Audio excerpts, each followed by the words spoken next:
দেখুন, এখানে নোটিশে বলা হয়েছে রাজ্যের হাওড়া জেলায় বিভিন্ন গ্রাম পঞ্চায়েতের অধীনে মোট 42টি শূন্যপদে আশাকর্মী নিয়োগ করা হবে। তো আশাকর্মী নিয়োগের যোগ্যতা কি রয়েছে? আশাকর্মী পদে আবেদন করার জন্য চাকরি প্রার্থীদের সরকারি স্বীকৃত বিদ্যালয় থেকে মাধ্যমিক পাস বা তার সমতুল্য পরীক্ষায় উত্তীর্ণ হতে হবে।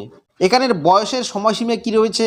চাকরি প্রার্থীদের আশাকর্মী পদে আবেদন করার জন্য বয়স হতে হবে 30 থেকে 40 বছরের মধ্যে।